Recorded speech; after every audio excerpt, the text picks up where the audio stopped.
Well, in previous videos, we have been learning about the Super Simple President song, and I've talked about how learning that song is really a means to an end.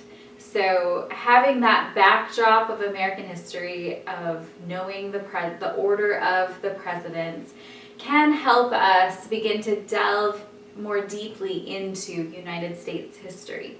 And so in this video, I want to talk a little bit more about the executive branch of our government, but also what are the other branches. Our founding fathers set up a form of government through the Constitution that would separate power so that no one person would be entrusted with too much power, because they had lived under the tyranny of a despotic ruler, the King of Great Britain. And because of that experience, they knew that no one person could be entrusted with too much power, because they knew that people had a tendency to abuse power. That's part of human nature.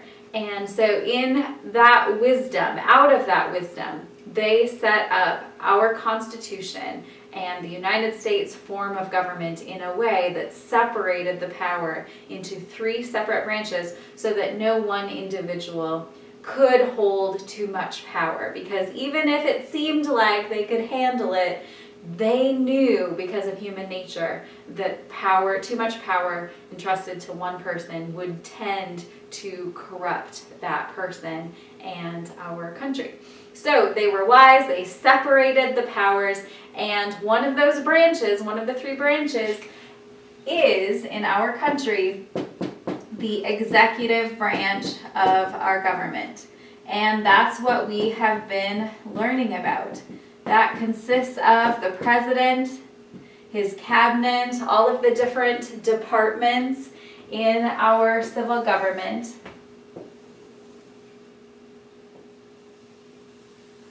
However, there are two other branches of government.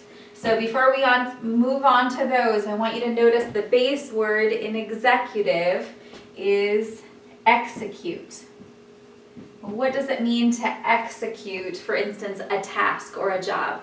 It means to carry it out, to follow through.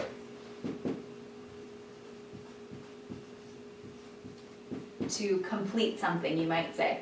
So in essence, the role of the executive branch of government is to carry out, to execute. Another way we might say it is to implement laws. So with that, now before laws are implemented, they really need to be decided. So a separate branch of government is primarily in charge of deciding which laws to enact. And that is the legislative branch. So this consists of Congress. This would be the senators, the House of Representatives on a federal level. On state levels, we also have state legislators, senators serving in our state capitals. And for the executive branch in our state governments, that would be our governors and our lieutenant governors. So what is the role of the legislative branch? Well, the base word is legislate.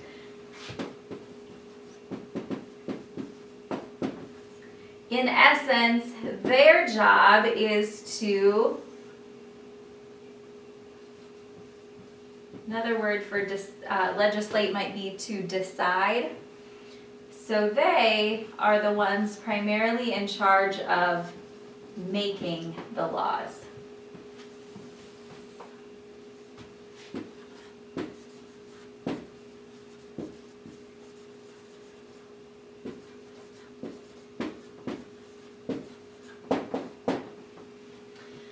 And then finally, we have the third branch of our government, is the judicial branch. And on a federal level, this is the Supreme Court. So recently, right now, it is the end of October 2020.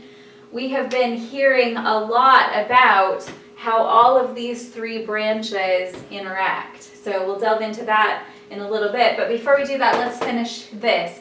So the legislative branch decides on the laws, they legislate. The executive branch implements the laws, they carry them out. The judicial branch, these officials are not elected. We do elect people to Congress, we get to choose our president, we do not get to choose who's on the Supreme Court. Those people on the Supreme Court are appointed. So they are nominated by the president, and then those nominations can be approved or not by Congress. So we've recently seen that happen with Amy Coney Barrett as the most recent person appointed to the Supreme Court of the United States. So again, the base word here in judicial is to judge. So they judge the laws. And in essence, what they are judging for is to decide whether or not the laws that the legislative branch makes and the executive branch signs, they decide whether or not those are consistent with the United States Constitution, which is the supreme law of the land, or not. And if they're not, then the judicial branch can declare those laws unconstitutional, and they'll not be held up. People will not be held to them. However, if they declare them to be constitutional, then they are held up in our country. So each of these three branches carries out a specific role. However, our U.S. Constitution set up these three branches of government, and they also set up a system of checks and balances.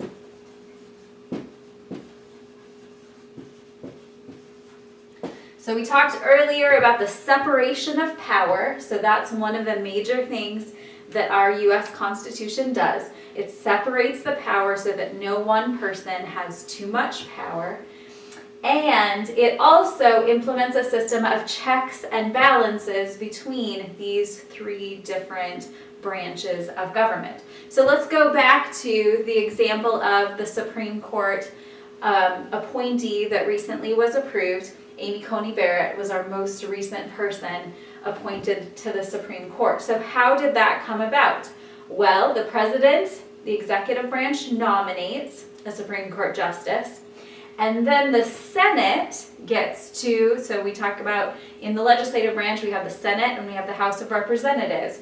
And it's the Senate that gets to decide whether or not to approve the nomination for Supreme Court that the president has given. And if they do approve it, then that person is put on the Supreme Court. So there we see an instance of power is checked.